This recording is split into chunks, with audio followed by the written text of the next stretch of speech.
యావత్ ప్రజానీకానికి నా జైభీం తెలియచేస్తున్నాను. నా పేరు మువ్వల ఎస్తేరు రాణి. నా యూట్యూబ్ ఛానల్ వచ్చి @రాణి మువ్వల. మరి మీ అందరికీ రిక్వెస్ట్ చేస్తున్నాను, నా యొక్క యూట్యూబ్ ఛానల్ని సబ్స్క్రైబ్ చేసుకొని నేను ఇస్తున్న ప్రతి సందేశాన్ని మీరు విని మీ యొక్క సలహాలు సూచనలు నాకు ఇవ్వాలని కోరుకుంటున్నాను. నాకు ఫేస్బుక్ అకౌంట్ కూడా ఉంది. అయితే చాలామంది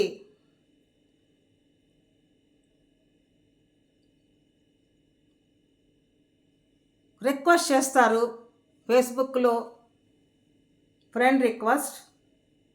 కానీ నేను కోరుకునేది ఏంటంటే, నేను ఫేస్బుక్లో మెసేజ్ ఇచ్చినా, యూట్యూబ్లో ఇచ్చినా, ఇన్స్టాగ్రామ్లోనైనా నేను కేవలం మీ ముందుకు వచ్చి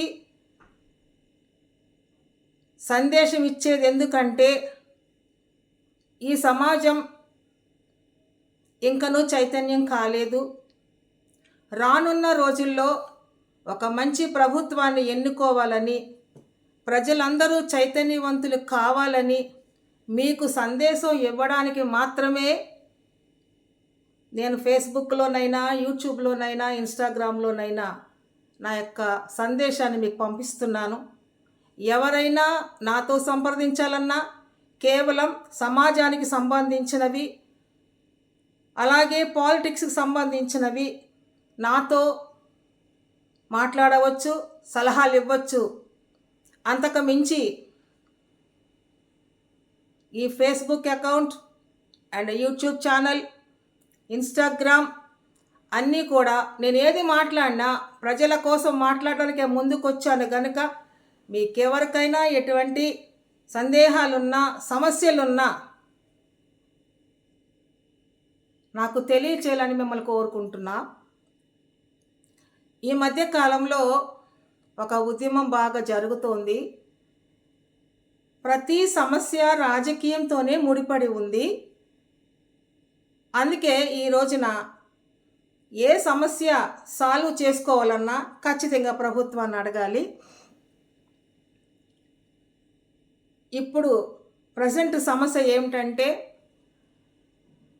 ఎస్సీ క్రైస్తవులకు ఎస్సీ హోదా కల్పించాలని చాలామంది ఉద్యమకారులు, మేధావులు, పొలిటికల్ నాయకులు చాలా సభలు, సమావేశాలు జరిపారు. కొన్ని సక్సెస్ అయినవి, కొన్ని సభల్లో అయితే వ్యక్తిగత దూషణలు ప్రారంభమయ్యాయి. ఇది కేవలం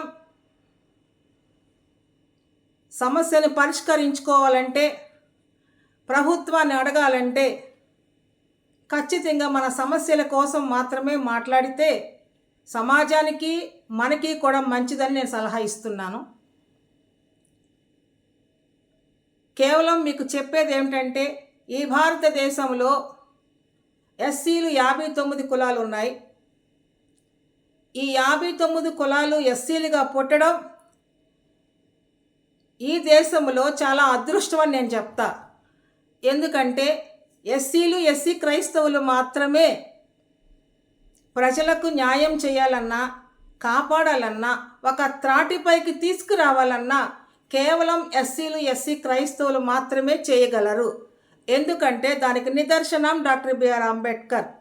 డాక్టర్ బిఆర్ అంబేద్కర్ గారు రాజ్యాంగాన్ని మనకిస్తూ అన్ని వర్గాలకు సముచిత స్థానాలు కల్పిస్తూ ఒక మంచి రాజ్యాంగాన్ని ఇచ్చారు. ఆ రాజ్యాంగంలో ఎవరికి ఏ రిజర్వేషన్ కావాలో కూడా ఆయన ఇచ్చారు. కానీ ఇప్పుడున్న ప్రభుత్వాలు తప్పుద్రోవ పట్టిస్తున్నాయి. కనుక నేను చెప్పేది ఒకటి ఆలోచించండి. మనం ఇప్పుడు ఏడు అడుగుతున్నాం? ఎస్సీ క్రైస్తవులకు ఎస్సీ హోదా కల్పించాలని అడుగుతున్నాం.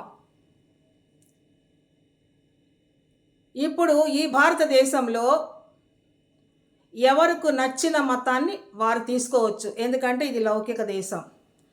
కానీ ఇక్కడ ఒక కుట్ర జరుగుతుంది. ఇది ఖచ్చితంగా ప్రభుత్వం వారు గ్రహించాలని నేను కోరుకుంటున్నాను. అగ్రకులాలు అలాగే బీసీలు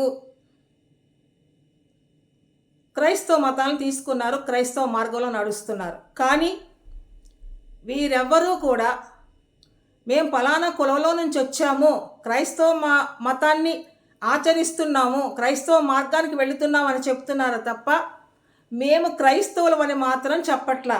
దానికి కారణం ఏంటంటే, ఒకవేళ మేము క్రైస్తవులు అని చెప్పుకుంటే మమ్మల్ని కూడా ఎస్సీలు అనుకుంటారేమో అని ఎవ్వరు కూడా ఆ విషయాన్నే ఎత్తరు. ఇప్పుడైనా ప్రభుత్వం గ్రహించండి. మరి ఎస్సీలు కూడా క్రైస్తవ మతాన్ని తీసుకున్నారు, కానీ ఎస్సీలు ఒక్కళ్ళు మాత్రమే క్రైస్తవులని చెప్పుకుంటున్నారు. కానీ నేను చెప్పేది ఎస్సీలు కూడా కన్వర్టెడ్ క్రిస్టియన్సే. ఈ భారతదేశంలో ఎవరు క్రైస్తవులు లేరు.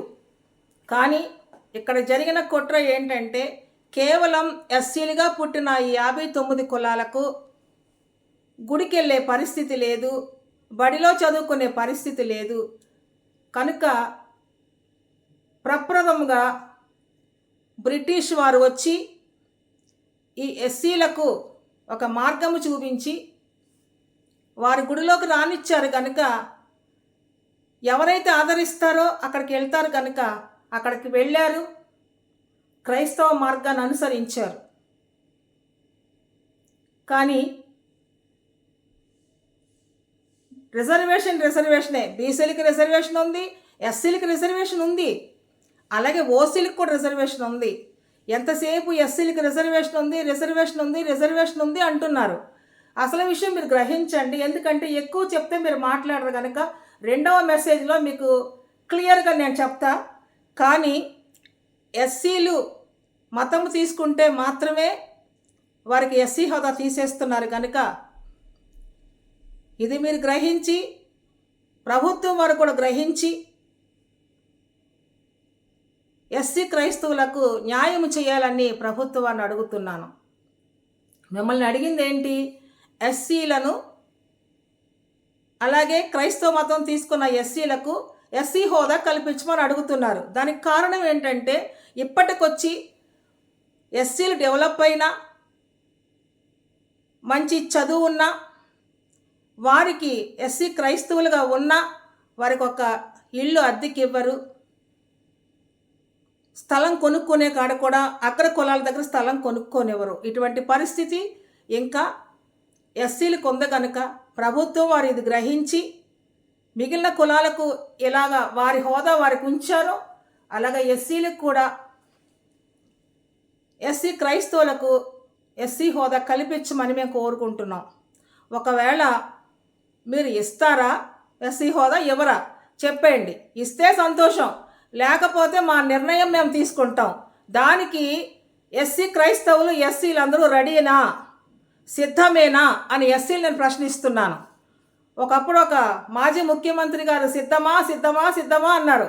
ఇప్పుడు నేను అడుగుతున్నా, ఎస్సీ క్రైస్తవులకు న్యాయం జరగకపోతే మరొక నిర్ణయం తీసుకుంటాక అందరం కలిసి ముందుకు పోరాడదాం అనే విషయంలో అందరూ ఎస్సీలు ఎస్సీ క్రైస్తవులు రెడీయేనా నేను అడుగుతున్నా. ఇక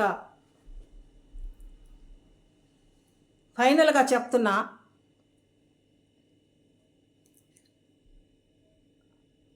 అస్తమానం రిజర్వేషన్ గురించి మాట్లాడుతున్నారు. ఓకే, అసలు మాకు రిజర్వేషనే వద్దు. ఖచ్చితంగా అసలు క్యాస్ట్ కాలమే తీసేయండి. ఎవరికి రిజర్వేషన్స్ వద్దు, క్యాస్ట్ కాలం తీసివేయండి. క్యాస్ట్ కాలం తీసేస్తే ఎవరు చదువుకున్నారో, ఎవరికి రిజర్వేషన్ కావాలో అది అర్థమవుతుందని నేను అడుగుతున్నాను. అయితే ప్రభుత్వం గ్రహించి ఇప్పుడు జరుగుతున్న ఎస్సీ క్రైస్తవులకు ఎస్సీలకి జరుగుతున్న అన్యాయాన్ని గ్రహించి ఎస్సీ హోదాన్న ఇవ్వండి, లేదా ఖచ్చితంగా క్యాస్ట్ కాలం తీసివేయండి. ఎవరు జ్ఞానవంతులో, ఎవరు తెలివైనరో అప్పుడు మీకు అర్థమవుతుంది. చాలామంది 15% రిజర్వేషన్ కోసం మాట్లాడుతున్నారు. అసలు మీకు విషయం తెలుసా? 27% బీసీలకు ఉంటే ఎస్సీలకు 15 ఉంటే మిగిలిన రిజర్వేషన్ అంతా ఓసీలదే. కానీ అది అర్థం చేసుకోకుండా మాట్లాడుతున్నారు. కనుక చాలామంది అనుకుంటున్నారు దళితులు అంటే ఎస్సీలు మాత్రం కాదు. ఎవరైతే ఆర్థికంగా వెనుకబడి ఉంటారో వాళ్ళు మాత్రమే దళితులు అనే విషయాన్ని తెలుసుకోండి. ఇంకొకటి, కేవలం ఎస్సీలకి అన్యాయం జరగట్లేదు, అన్ని కులాలకు అన్యాయం జరుగుతుంది. మరి ముఖ్యంగా శూద్ర కులాలకు చాలా అన్యాయం జరుగుతుంది. కనుక మీరు కూడా ఎవరైతే కన్వర్ట్ అయ్యారో వారందరూ మేము తప్పిపోయాం అనుకుంటున్నారేమో, మీరు కూడా క్రైస్తవులుగా లబ్ధి పొందుతున్నారు. కనుక మీరు కూడా ఎస్సీ క్రైస్తవులకు జరుగుతున్న అన్యాయంలో మీరందరూ పాలు పంచుకుని ఎస్సీలతో సహకారము చేసి సమాజ నిర్మాణముకు మీరందరూ కూడా పాటుపడాలని కోరుకుంటున్నాను. ఫైనల్గా చెప్తున్నా, నేను యాక్చువల్గా జనసేన లీడర్నే. కానీ అన్యాయం జరిగినప్పుడు ఏ ప్రభుత్వాన్నైనా అడగగల శక్తి మనం పార్టీలో ఉన్న, తప్పు జరిగితే అడగటం తప్పేమీ కాదు. పార్టీలో ఉన్నంత మాత్రాన అడగకుండా మనమేం ఉండవలసిన అవసరం లేదు. మరి కూటమి ప్రభుత్వం ముందుకు సాగాలంటే ఖచ్చితంగా కూటమి ప్రభుత్వం ఏకమయ్యి ఈ దళిత క్రైస్తవులకు జరుగుతున్న అన్యాయానికి మీరే ముందుండి న్యాయం చేయాలని కోరుకుంటున్నాం. ఒకవేళ మీరు చేయకపోతే ప్రభుత్వాలు మాత్రం దిగిపోవటం ఖాయం. ఏ ప్రభుత్వం వస్తుందో తెలియదు. మీరు ఖచ్చితంగా ప్రభుత్వం గ్రహించి ఎస్సీ క్రైస్తవులకు ఎస్సీ హోదా కల్పించాలని, ఒకవేళ మీరు కల్పించకని పక్షంలో మేము ఒక ప్రత్యామ్నాయాన్ని ఎన్నుకుంటామని, మీరు 2029లో ఎవరో ప్రభుత్వం చేయాలనుకుంటున్నారో వారు మాత్రం ఎస్సీ క్రైస్తవులకు కాదు, అన్ని వర్గాలకు న్యాయం చేయాలని కోరుకుంటూ జై భీమ్, జై భారత్.